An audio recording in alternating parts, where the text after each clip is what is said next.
भारतवर्ष की प्राचीन आदर्श शासन व्यवस्था। वर्तमान समय में इस संबंध में अनेक परस्पर विरोधी मत प्रचलित हो गए हैं कि समाज की शासन व्यवस्था किस प्रकार की रहे। अब से कुछ 100 वर्ष पहले तक तो संसार में एक यही शासन प्रथा प्रचलित थी कि सब प्रकार के अधिकार तथा शक्ति राजा के हाथ में रहे और वही समाज को पूर्ण रूप से अपने नियंत्रण में रखे। उस समय शासन का अच्छा या बुरा होना राजा के व्यक्तित्व पर निर्भर था।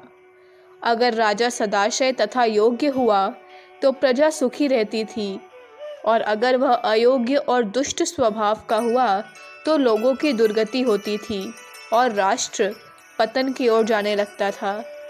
इसलिए विचारशील लोग राजा के विरोधी हो गए और प्रजातंत्र का समर्थन करने लगे।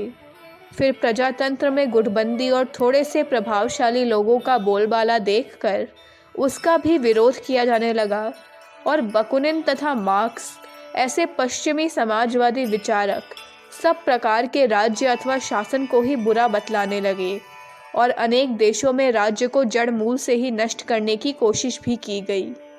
पर यह सिद्धांत भारतीय विचारधारा के अनुकूल नहीं है। यहाँ के सामाजिक विधान में राज्य को तक अनिवार्य संस्था ठहराया गया है। साथ ही यही स्पष्ट है कि भारतीय विचारकों ने समाज के नियंत्रण की जो व्यवस्था निश्चित की थी वह यूरोप की तरह संघर्ष उत्पन्न करने वाली और क्रांतियों को जन्म देने वाली भी नहीं थी। सन 1933 में फैसिस्ट इटली में 22 और सोवियत रूस में 46 प्रकार के व्यापार संघ थे, पर भारतीय समाज व्यवस्था में केवल 4 प्रकार के संघ ही रखे गए हैं।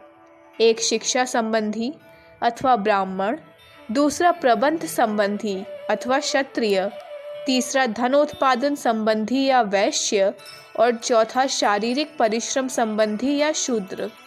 इन चारों श्रेणियों के कार्यों को मर्यादा के भीतर रखने के लिए एक मुख्य व्यवस्थापक सभा होती थी जो चारों संघों या वर्णों के प्रतिनिधियों से बना करती थी।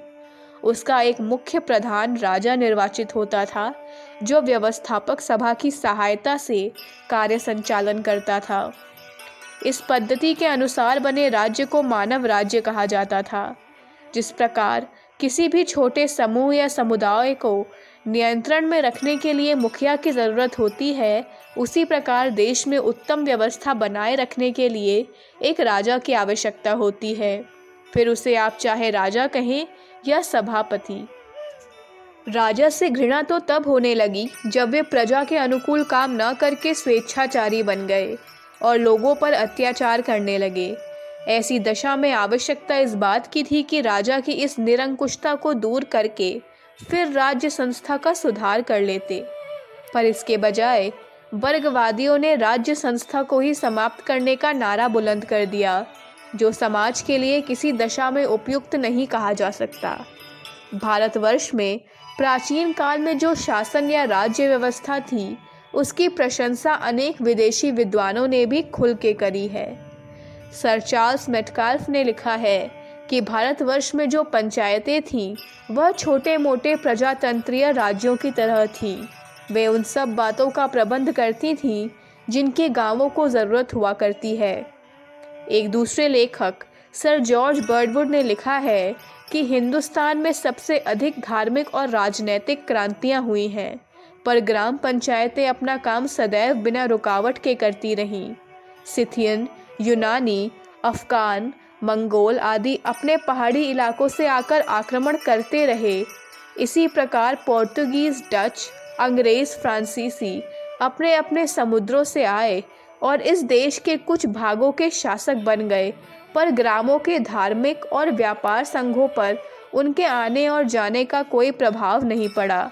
वे एक चट्टान की तरह ज्वार भाटे के उतार और चढ़ाव से अप्रभावित रहे। हिंदू राज्य की आदर्श नीति यह थी कि ग्राम पंचायतें तथा अन्य राज्य संस्थाएं सर्वसाधारण के कार्यों में कम से कम हस्तक्षेप करती थीं। शासक संस्था का काम जाल माल की रक्षा करना और मालगुजार वसूल करने तक ही सीमित था। राजनैतिक और सामाजिक संस्थाओं की सीमाएं पृथक पृथक थीं परंतु दोनों जनता के लाभजनक कार्यों में एक दूसरे को सहयोग देती थीं। पश्चिमी देशों में इसके विपरीत पहले राज्य समाज का एजेंट होता था और फिर उसका मालिक बन गया, परंतु हमारे देश में राजा केवल राज्य का सरदार हुआ करता था।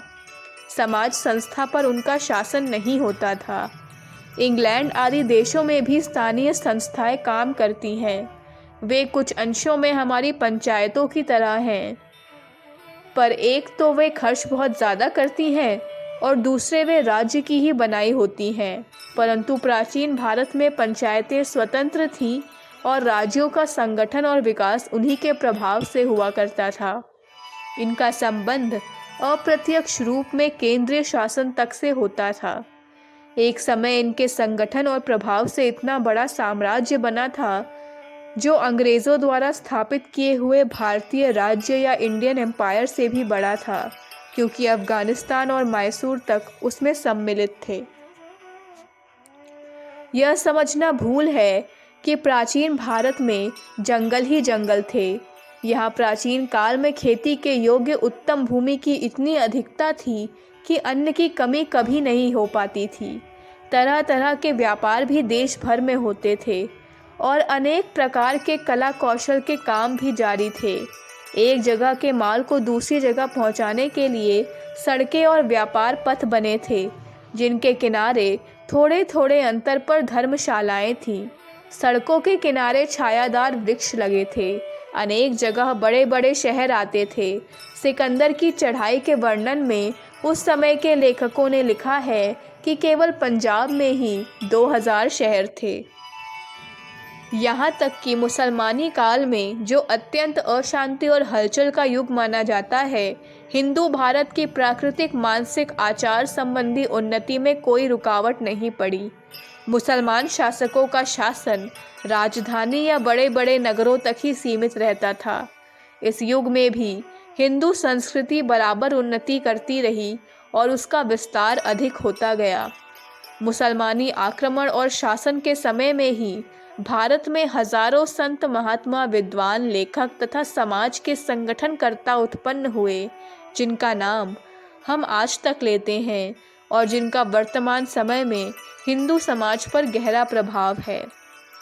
उपर्युक्त प्राचीन राज्य व्यवस्था पर दृष्टि डालने से यह बात सिद्ध हो जाती है कि वह बड़ी लाभजनक और प्रभावशाली व्यवस्था थी। प्रत्येक ग्राम और नगर अपने अपने कार्यों में पूर्ण स्वतंत्र थे और अपने यहाँ के निवासियों के कल्याण के कार्य किया करते थे। आजकल के वर्गवादी जिस समाज के निर्माण का आदर्श दुनिया के सामने रखते हैं, उससे कहीं बढ़कर यह प्राचीन भारतीय समाज था। अखंड ज्योति, फरवरी 1958, पृष्ठ संख्या 21-22। हमारे YouTube चैनल विचार क्रांति दूत अखंड ज्योति पत्रिका को सब्सक्राइब करें एवं अगली वीडियोस प्राप्त करने के लिए बेल आइकन दबाएं। धन्यवाद।